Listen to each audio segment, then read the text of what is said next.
எல்லாரும் வந்துட்டிங்களா? இன்னைக்கு March 21 current affairs பார்த்தலாமா? First இந்தியாவும் வியட்நாமும் ஒரு கோஆப்ரேஷனில் இருக்காங்க. ஸோ இது எதுக்காண்டி அப்படின்னா இவங்க ஒரு லேண்ட்மார்க் ஃப்ரேம் ஒர்க் வந்து பண்ண போகிறாங்க. ஸோ இது எதை பேஸ் பண்ணி நான் ஒன்று அப்படின்னா ட்ரைபல்ஸ் அண்ட் எத்னிக் டெவலப்மெண்ட்டை பேஸ் பண்ண ஒன்று. ஸோ இதில் என்ன சொல்கிறாங்க அப்படின்னா டிஜிட்டல் கவர்மெண்ட் டூல்ஸை யூஸ் பண்ணி இண்டிஜினியஸ் ஹெரிட்டேஜையும் மாடர்ன் எக்கனாமிக் க்ரோத்தையும் நாங்கள் இன்டெகிரேட் பண்ண போகிறோம் அப்படி வந்து சொல்லியிருக்காங்க. ஸோ அதுக்கப்புறம் ரிலீஃப் ஸ்கீம். இந்த ரிலீஃப் அப்படின்னா என்னென்னா resilience and low cost infrastructure for export facilitation, இதுதான் ரிலீஃப். ஸோ இது வந்து இந்த ஸ்கீமை யார் கொண்டு வந்திருக்காங்க அப்படின்னா மினிஸ்ட்ரி ஆஃப் காமர்ஸ் கொண்டு வந்திருக்காங்க. எதுக்காண்டி அப்படின்னா இப்போதைக்கு வெஸ்ட் ஏஷியாவில் போயிட்டுருக்க கான்ஃப்ளிக்ட்னால நிறைய டிஸ்டர்பன்சஸ் இருக்குது. அதில் முக்கியமான விஷயம் வந்து ஷிப்பிங் தான். ஸோ இந்த மாதிரி எக்ஸ்போர்ட் பண்ணுறவங்களுக்கு ஃப்ரைட் இன்சூரன்ஸ்னு ஒன்று இருக்கும், ஓகேவா? ஸோ இந்தியன் எக்ஸ்போர்ட்டர்ஸ் ஃப்ரைட் இன்சூரன்ஸில் ஸ்ட்ரகிள் பண்ணக்கூடாது, இப்போதைக்கு அது பயங்கரமான காஸ்ட்டாக இருக்குன்றதுனால இந்தியன் கவர்மெண்ட் என்ன பண்ணுது அப்படின்னா ஃபினான்ஷியல் சப்சிடிஸ் கொடுக்குது. அது என்ன ஃப்ரைட் இன்சூரன்ஸ்? ஸோ இப்போது நம்ம எல்லா விஷயத்துக்குமே இன்சூரன்ஸ் போடுவோம், ஹெல்த் இன்சூரன்ஸ், அதுக்கப்புறம் இந்த மாதிரி நிறையா இருக்குது. இப்போ ஒரு பெரிய பெரிய டெக்ஸ்டைல்ஸு பெரிய பெரிய மால்ஸ்லாம் பார்த்தீங்கன்னா அங்கே உள்ள திங்ஸுக்கெல்லாம் இன்சூர் பண்ணியிருப்பாங்க. ஸோ அந்த மாதிரி ஒரு பொருளை இங்கேருந்து வேறு ஒரு கண்ட்ரிக்கு ஷிப் பண்ணுறாங்க, கார்கோ பண்ணுறாங்கன்னா அதுக்கு இன்சூரன்ஸ் கிளைம் பண்ணுவாங்க. ஸோ இந்த இன்சூரன்ஸ் எதெல்லாம்னா அந்த டிரான்ஸ்போர்ட்டில் அந்த பொருளுக்கு ஏதாவது டேமேஜ் ஆனால் இல்லைன்னா அந்த பொருள் போய் சேர்கிறதுக்கு டிலே ஆனால் அப்போ நடக்கிற ஃபினான்ஷியல் இஷ்யூஸை வந்து காம்பன்சேட் பண்ணுறதுக்காண்டி ஒரு இன்சூரன்ஸ் கிளைம் பண்ணுவாங்க. ஸோ அவன் பேர் தான் ஃப்ரைட் இன்சூரன்ஸ். அதை பண்ணுறதுக்கு தான் நம்ம கவர்மெண்ட் வந்து சப்சிடி கொடுக்குது. அதுக்கப்புறம் கிருஷி சக்தி இனிஷியேட்டிவ்ஸ். ஸோ இது என்ன அப்படின்னா இந்தியனில் அக்ரிகல்ச்சரல் இன்சூரன்ஸ் கம்பெனி, ஓகேவா? ஸோ அது வந்து லான்ச் பண்ணப்பட்டிருக்கு. ஸோ இதில் என்ன பண்ணியிருக்காங்க அப்படின்னா எக்ஸ்பெஷலி வந்து ரூரல் உமன்ஸை வந்து ட்ரெயின் பண்ணுறாங்க. எதுக்காண்டி அப்படின்னா இப்போதைக்கு இருக்க காம்ப்ளெக்ஸ் இன்சூரன்ஸ் ப்ராடக்ட்ஸ் எல்லாம் அவங்க ஹேண்டில் பண்ணணும் அப்படின்றதுக்காண்டி. ஸோ அதை வந்து என்னன்னு சொல்கிறாங்க அப்படின்னா அக்ரி ஃப்ரெண்ட்ஸ்ன்னு சொல்கிறாங்க. இது என்ன பண்ண போகுது அப்படின்னா இன்சூரன்ஸை ஹேண்டில் பண்ணுறதுக்கும் ஃபார்மர்ஸுக்கும் நடுவில் உள்ள கேப்பை வந்து குறைக்க போகுது. அதுக்கப்புறம் நிர்யாட் ஃபினான்ஷியல் இயர் 2025 டேட்டா வந்திருக்கு. அது என்ன நிர்யாட் அப்படின்னா என்னன்னா national import export record for yearly analysis of trade.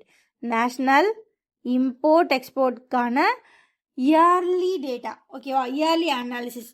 So அந்த டேட்டா என்ன சொல்லுது அப்படின்னா இந்தியாவிலேயே டாப் டெக்ஸ்டைல் எக்ஸ்போர்ட்டர்ஸ் யார் அப்படின்னா தமிழ்நாடுன்னு சொல்லுது. ஸோ தமிழ்நாடு இது எப்படி பண்ணுச்சு அப்படின்னா திருப்பூர் அண்ட் கோயம்புத்தூர்லேருந்து எக்ஸ்போர்ட் பண்ணுற திங்ஸால் தான் நம்ம இந்த டாப் ரேட்டை வந்து அச்சீவ் பண்ணியிருக்கோம். அதுக்கப்புறம் வேர்ல்டு ட்ரேட் ஆர்கனைசேஷன் என்ன சொல்கிறாங்க தெரியுமா? இப்போ போயிட்டுருக்க ஜியோபொலிட்டிக்கல் இஷ்யூஸ்னால நிறைய ட்ரெண்ட்ஸ் வந்து மாறப்போகுது. எஸ்பெஷலி வந்து வேர்ல்டு ட்ரேட் க்ரோத் வந்து மெர்ச்சன்டைஸ் ட்ரேட் க்ரோத் வந்து ஸ்லோவாகுது. 1.9% 2026 வந்து ஸ்லோவாக இருக்குது அப்படின்னு சொல்லியிருக்காங்க. ஸோ இந்தியாவிலே ஃபஸ்ட்டு எல்பிஜி ஏடிஎம், ஓகேவா? ஸோ இதில் என்ன அப்படின்னா எங்கே வச்சுருக்காங்க முதல்ல பார்த்தலாம், குருகிராம் ஹரியானாவில் வச்சுருக்காங்க. ஸோ இது இனாக்ரேட் பண்ணது யார் அப்படின்னா இதுதான் BPCL, Bharat petroleum corporation limited. So இது யாருக்காண்டி அப்படின்னா 24/7 hours வந்து இது வந்து இயங்கிகிட்டே இருக்கும். ஸோ இது யாருக்காண்டி அப்படின்னா லோ இன்கம் பீப்புள்ஸ்க்காண்டி. இப்போ நம்ம யூஸ் பண்ணுறோம் இல்லையா 10 kg 14 kg அந்த மாதிரி கேஸை ரீஃபில் பண்ணுறது கிடையாது. 2 kg and 5 kg ஸ்மால் குவான்டிட்டியில் உள்ள கேஸ் திங்ஸை வந்து ரீஃபில் பண்ணுறதுக்காண்டி இதை வந்து டிஜிட்டல் பேமெண்ட் மூலியமாகவும் பண்ணிக்கலாம், ஓகேவா? ஸோ இது ஒரு 24/7 ஆட்டோமேட்டட் எல்பிஜி ரீஃபில்லிங் ஸ்டேஷன். எங்கே இருக்குன்னா குருகிராம் ஹரியானாவில் இருக்குது. ஸோ அதுக்கப்புறம் ஆல்ரெடி பார்த்த கிஃப்ட் சிட்டி. ஸோ இது எங்கே இருக்குது? காந்தி நகரில் இருக்குது. ஸோ இப்போது அதில் விப்ரோ வந்து என்ன லான்ச் பண்ணியிருக்காங்கன்னா ஏஏ ஹப்பை வந்து லான்ச் பண்ணியிருக்காங்க. எங்கே? காந்தி நகரில் இருக்கிறதுல, ஓகேவா? ஸோ இது எதுக்கான சொல்யூஷன்ஸை வந்து இன்னும் பெட்டராகும் அப்படின்னா advanced technology solutions for global banking and financial சர்வீஸ்க்கு வந்து இந்த ஏஏ ஹப் வந்து ஹெல்ப் பண்ண போகுது. ஓகே, இன்டர்நேஷ்னல் அஃபேர்ஸ் பார்த்துலாமா? ஸோ இப்போதைக்கு ஈஸ்ட் ஏஷியாவில் இன்னும் கான்ஃப்ளிக்ட் அதிகமாகிட்டே தான் இருக்குது. நம்ம இஸ்ரேல் வந்து என்ன பண்ணியிருக்காங்க அப்படின்னா டெஹ்ரைன் ஈரானோட கேபிட்டலில் ஸ்ட்ரைக் பண்ணியிருக்காங்க.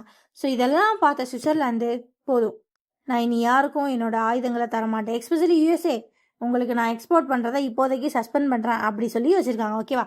ஸோ சுவிட்சர்லாந்து என்ன பண்ணியிருக்கு அப்படின்னா யூஎஸ்ஏக்கு வெப்பன்ஸ் எக்ஸ்போர்ட்டை வந்து சஸ்பெண்ட் பண்ணியிருக்காங்க.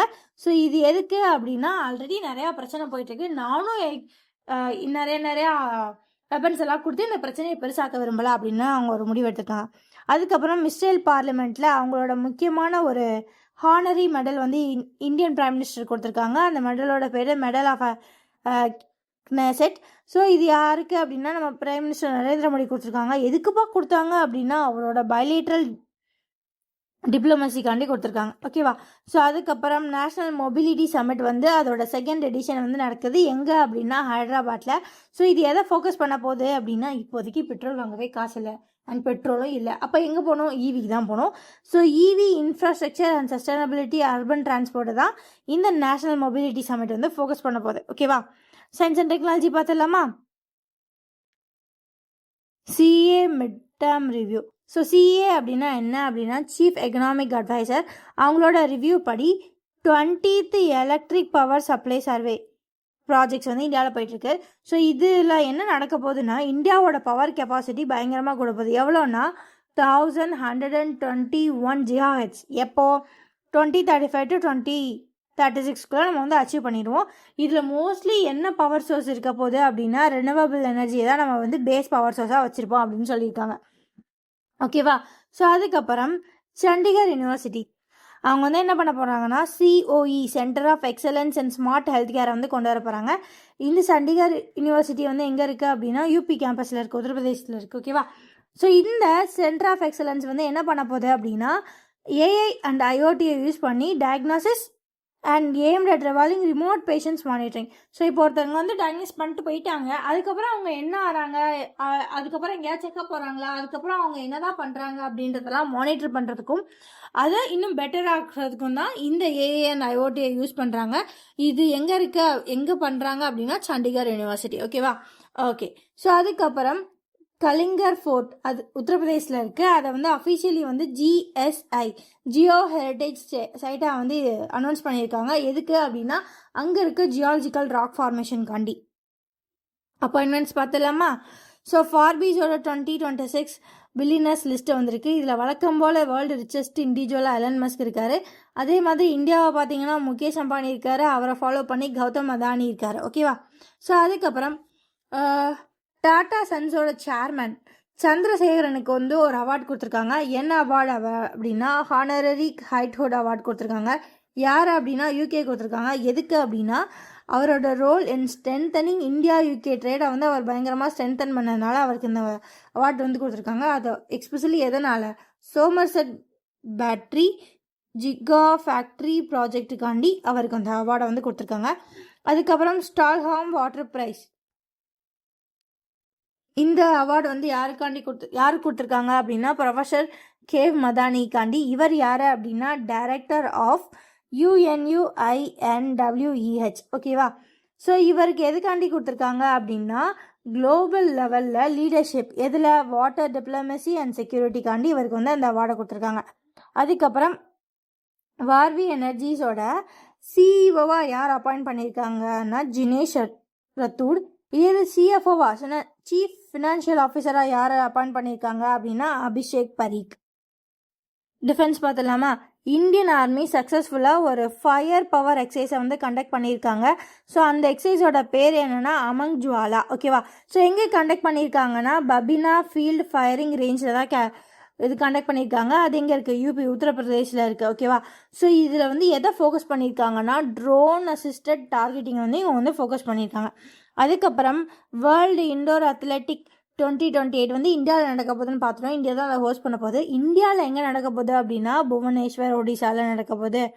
ஸோ IPL 2026 அதுக்கான டிஸ்கஷன் கண்டினியூ ஆகிட்டே இருக்குது. ஸோ இதில் வந்து என்ன ஒரு முடிவு புதுசாக இறக்கியிருக்காங்க அப்படின்னா சேல்ரி கேப் சிஸ்டம். ஸோ இதில் ஒவ்வொரு பிளேயருக்கும் அதிகபட்சம் மேக்ஸிமம் இவ்வளோ தான் சேல்ரி இருக்கணும் அப்படின்ற மாதிரி ஒரு சிஸ்டத்தை கொண்டு வந்திருக்காங்க. அவன் பேர் தான் என்ன அப்படின்னா salary cap system. Important dates பார்த்துலாமா? ஸோ இன்றைக்கி March 20 international day of happiness. So இதுக்கு தான் ஒரு ஹாப்பினஸ் இண்டெக்ஸ் வந்து எவ்ரி இயர் ரிலீஸ் பண்ணுவாங்க. இதில் யார் ஃபஸ்ட்டாக இருக்கா? 9வது வருஷமாக ஃபின்லாண்ட் தான் ஹாப்பியஸ்ட் கண்ட்ரியில் ஃபஸ்ட்டாக இருக்குது. ஓகேவா? ஸோ இதோட தீம் என்னென்னா ரெசிலியன்ஸ் அண்ட் குளோபல் கனெக்ஷன். ஓகேவா? ஸோ அதுக்கப்புறம் March 20 ஓரல் ஹெல்த் டே, வேர்ல்டு ஓரல் ஹெல்த் டே. ஸோ இதில் என்ன தீம் அப்படின்னா oral hygienic link to systematic health அப்புறம் மார்ச் 20 வேர்ல்டு ஃப்ரெஞ்ச் டே, மல்டிலிங்குவலிசம் இன் டிப்ளமசி. ஸோ இதுதான் அவங்களோட தீம். அதுக்கப்புறம் மார்ச் 21 இன்னைக்கு world down syndrome day. So இதோட தீம் என்ன அப்படின்னா எண்ட் த ஸ்டீரியோடைப்ஸ். ஸ்டீரியோடைப் அப்படின்னா என்னென்னா இவங்கனால இப்படி தானே இருப்பாங்க. ஃபார் எக்ஸாம்பிள், கருப்பாக இருக்கவங்கன்னா போய் சொல்லுவாங்க, அது உண்மையா? இல்லை. வெள்ளையாக இருக்கவங்க போய் சொல்ல மாட்டாங்க, அது உண்மையா? இல்லை. ஸோ இது அவங்கன்னா அப்படி தான் நம்மளாம் ஏற்படுத்திக்கிறது. இந்த மாதிரியான திங்க்கு பேர் தான் ஸ்டீரியோடைப்ஸ். ஸோ அதுக்கப்புறம் March 21 world poetry day, honouring the oral tradition of world poetry day, honouring the oral tradition of poetry. Static takeaway பார்த்தலாமா? ஸோ கிஃப்ட் சிட்டி எங்கே இருக்குது அப்படின்னா காந்திகிராமில் இருக்குது.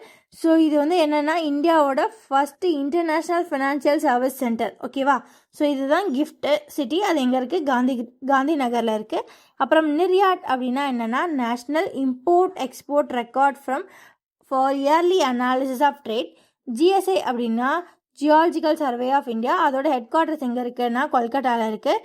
அதுக்கப்புறம் வேர்ல்டு ட்ரேட் ஆர்கனைசேஷனோட ஹெட் குவார்ட்டர்ஸ் எங்கே இருக்குது? ஜெனீவா, சுவிட்சர்லாந்தில் இருக்குது. அவ்வளோதாங்க இன்னையோட கரண்ட் அஃபேர்ஸ். இது மாதிரி நிறையா வீடியோ பார்க்க நம்ம சேனலை சப்ஸ்கிரைப் பண்ணுங்கள். ஓகேவா? பாய்.